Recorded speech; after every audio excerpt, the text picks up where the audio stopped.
Assalamualaikum warahmatullahi wabarakatuh. Sahabat beriman, sadar atau tidak, buntut dari berkecamuknya perang di jalur Gaza ternyata mengungkap segala hal tersembunyi yang berhubungan dengan Israel maupun Palestina. Arab Saudi contohnya, negara yang selama ini kita tahu sebagai negara muslim paling berpengaruh di Timur Tengah, ternyata memiliki hubungan baik dengan negara Israel. Begitupun halnya dengan Palestina. Siapa sangka jika Korea Utara yang dikenal sebagai negara tertutup secara diam-diam mendukung kebebasan Palestina. Jika kalian tak percaya, tetap tonton terus video ini hingga akhir agar tidak sesat. Tak akan ada asap jika tak ada api. Mungkin ungkapan itulah yang cocok untuk menjelaskan operasi Badai Al-Aqsa dengan serangan-serangan lainnya yang pernah dilancarkan kepada Zionis Israel. Pasalnya, seperti yang telah kalian ketahui, Zionis Israel adalah bangsa pendatang yang memasuki tanah Palestina. Dan lambat laun, mereka mengambil hak-hak warga Palestina dengan cara memaksa, menindas, bahkan yang lebih parah, menghilangkan nyawa seseorang. Tak masuk akalnya, dengan melihat banyak korban jiwa akibat konflik antara Israel dan Palestina, masih ada saja segelintir orang yang mengatakan bahwa konflik Israel dan Palestina adalah konflik politik, bukan konflik agama. Namun terlepas dari konflik apa yang melatar belakangi ketegangan antara Israel dan Palestina, yang jelas selama kurang lebih 75 tahun lamanya, kita telah diperlihatkan bahwa penindasan dan penjajahan Zionis Israel terhadap Palestina tidak menggambarkan konflik politik, melainkan lebih menggambarkan bentuk kolonialisme di abad modern. Mirisnya, di saat warga Palestina ditindas dan dijajah oleh Zionis Israel, beberapa negara yang mengaku menentang segala bentuk penjajahan justru memberi dukungan bahkan bantuan kepada Israel.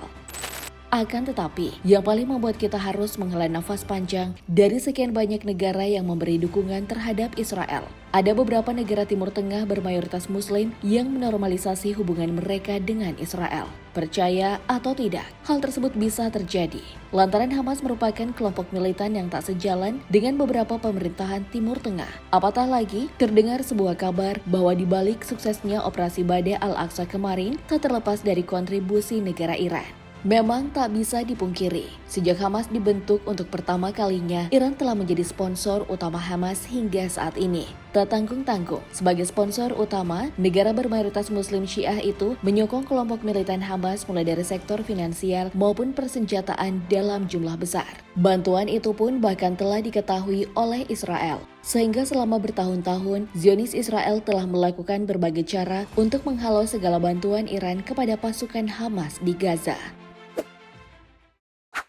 Selain bantuan Iran, Hamas juga dikait-kaitkan mendapat bantuan dari negara paling tertutup di Asia, yaitu Korea Utara.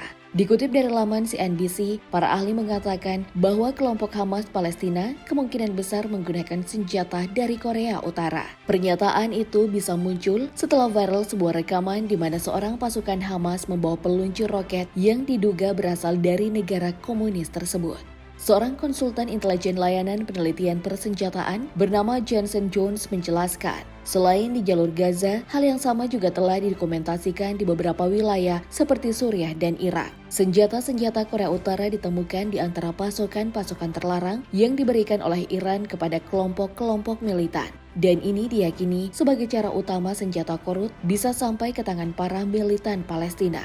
Baik itu pasukan Hamas, pasukan Jihad Islam Palestina, dan pasukan Front Demokratik Pembebasan Palestina. Tak cukup sampai di situ, bukti bahwa pasukan Hamas menggunakan senjata dari korut juga dibenarkan oleh sebuah akun sosial media bernama War Noir. Dalam akun tersebut dituliskan bahwa anggota Brigade Al-Qassam yang masih terafiliasi dengan kelompok Hamas terlihat membawa roket FNH Frag yang tak biasa yang aslinya diproduksi di Korea Utara.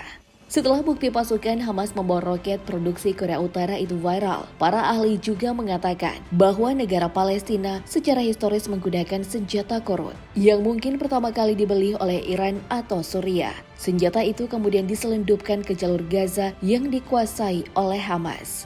Menurut mantan perwira yang pernah bertugas di Badan Intelijen Pertahanan Amerika Serikat, rakyat Suriah banyak berurusan dengan Hizbullah dan Hizbullah banyak berurusan dengan Hamas. Maka wajar jika terdapat senjata produksi negara lain yang mereka gunakan. Salah seorang pasukan yang tergabung dengan Korps Garda Republik Iran juga membuat sebuah pernyataan bahwa sebagian besar perdagangan yang dilakukan Korea Utara dengan Hamas dan Hizbullah merupakan kesepakatan yang mereka buat melalui IRGC atau Islamic Revolutionary Guard Corps. Memang sudah bukan rahasia lagi, sebagai negara komunis, Korea Utara merupakan negara yang persenjataannya ditakuti oleh banyak negara di dunia. Tak heran jika kabar senjata produksi Korea Utara digunakan oleh pasukan Hamas sangat cepat tersebar dan disoroti oleh dunia. Akan tetapi, dengan viralnya senjata asal Korut itu, pihak Korut akhirnya menanggapi klaim yang menyebut negaranya membantu kelompok Hamas dalam melawan Israel. Sebagaimana dikutip dari platform media resmi Korea bernama KCNA, dilaporkan bahwa berita tentang Korea Utara memberi bantuan senjata kepada Hamas adalah cara media-media barat untuk mencari kambing hitam baru atas konflik yang terjadi di Gaza. Meski Korea Utara membantah keterlibatannya dengan pasukan Hamas, namun negara yang dipimpin oleh Kim Jong-un itu secara tegas menyalahkan Amerika karena menyebabkan pertumpahan darah di Gaza. Menurut pihak pemerintah Korea Utara, konflik Israel telah muncul sebagai beban strategis besar lainnya bagi Amerika selain krisis Ukraina. Ini menunjukkan keterbatasan strategi hegemoni Amerika Serikat dan tujuannya untuk menjadi satu-satunya negara adidaya global. Sebagai negara yang sangat tertutup dari pengaruh negara-negara barat, Korea Utara melalui media resmi pemerintahannya memang seringkali menentang Amerika Serikat terkait persoalan isu-isu internasional. Bahkan Korea Utara juga kerap mengejek Joe Biden secara personal karena setiap kebijakan yang ia keluarkan. Terlebih lagi, Korea Utara memiliki hubungan baik dengan Rusia, yang dimana sudah kalian ketahui bahwa saat ini Rusia dan Amerika Serikat memiliki hubungan yang tak baik-baik saja. Saking dekatnya hubungan Korea Utara dengan Rusia, sampai pihak Korea Utara pernah melontarkan kalimat hinaan kepada Presiden Amerika setelah dia menuduh Vladimir Putin sebagai penjahat perang. Dalam kalimat hinaannya, Joe Biden dikatakan sebagai pria tua dalam kepikunannya dan pria lemah yang berkuasa. Kalimat itu terlontar karena Joe Biden lupa jika Amerika Serikat adalah negara yang banyak melakukan kekejaman. Khususnya kekejaman mereka melegalkan serangan Israel kepada penduduk Palestina. Dari ejekan barusan, kita bisa melihat bahwa Korea Utara adalah negara yang tak memiliki rasa takut sekalipun kepada Amerika Serikat. Tak heran, setelah viralnya senjata Korut digunakan oleh pasukan Hamas, media barat ramai memberitakan jika Korea Utara terlibat dengan penyerangan pasukan Hamas kepada Israel. Terlepas dari benar atau tidaknya bantuan Korut kepada Hamas, yang jelas Korea Utara mengecam segala bentuk penindasan yang dilakukan oleh Zionis Israel. Selain itu, dengan adanya kecaman Korea Utara kepada Israel, kita umat muslim di Indonesia seharusnya lebih respek dan lebih mengecam dibanding Korea Utara. Apalagi, Palestina bukan hanya tempat saudara seiman kita dibombardir oleh Zionis Israel. Palestina adalah tempat mulia yang banyak disebutkan dalam hadis-hadis Rasulullah SAW, dan di dalamnya terdapat Masjid Al-Aqsa yang saking mulianya sehingga diabadikan di dalam Al-Quran. Sahabat beriman, bagaimana pendapat kalian tentang senjata asal Korut yang digunakan oleh pasukan Hamas? Apakah kalian percaya jika Korea Utara memang memberi bantuan untuk melawan kekejaman Zionis Israel? Wallahu a'lam bishawab. Wassalamualaikum warahmatullahi wabarakatuh.